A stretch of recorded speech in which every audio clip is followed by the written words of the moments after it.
So, ayan, andito tayo sa ating garden dahil papakita ko sa inyo yung aming pinagkakaabalahan kanina or yung aming ginagawa na veggie garden. Ayan siya. O, diba? Nakita nyo? Ayan. Very safe na ang ating vegetables. Yung papakita ko sa inyo. Wait lang. Buksan natin.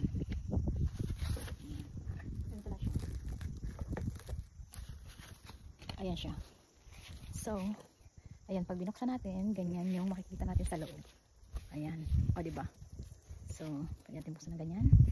O, diba? Ganyan siya, kalaki. Bali, ano yan? 2 meters by 1 meter yung haba niya.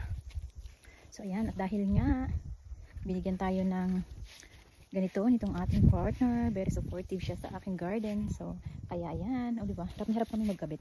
Kasi, parang 2 araw namin itong ginagawa. So, kanina lang natapos. So, ang susunod niyan is, maghahanap tayo ng location doon sa kabila, sa ating garden.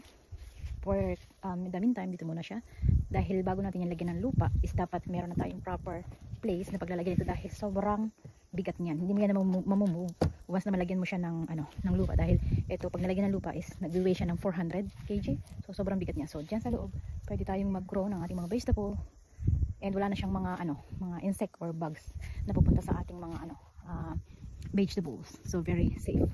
Hindi kagaya nito na pag naglagay tayo dito sa ating garden, ito yung aking garden before, so yung mga lettuce or mga salad leaves dyan is kinakain siya ng mga insect or mga bugs. So ito dati is yung ating mga tomatoes, at dahil tapos na nga ang season ng kamatis is i-renovate natin itong the whole garden. So ang balak namin is lalagyan siya namin ng U-shape nito, ganyan, U-shape nyan, nitong ating na-symbol, lalagyan natin dito lahat.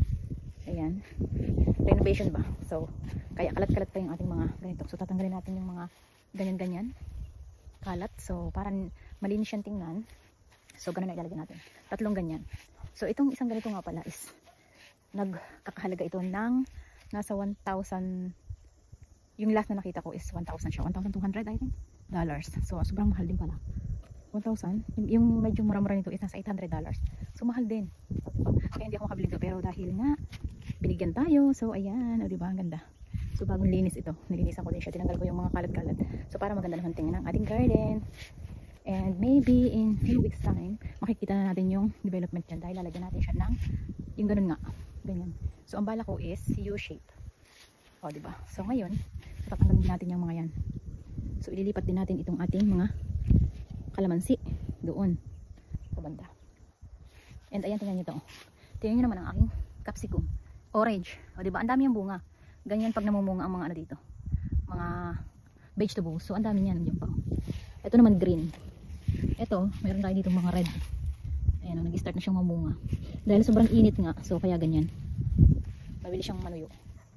So, ayan. Ayan lang muna ang ating update. Bye-bye. I'm very happy talaga din yun.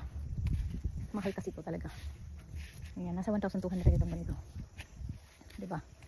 So, ayan. Ayan siya, oh. Box. Sobrang laki. So, bibili pa tayo ng ganyan daw. Ng mga 2 pa. Diba? Ayun lang. Bye-bye.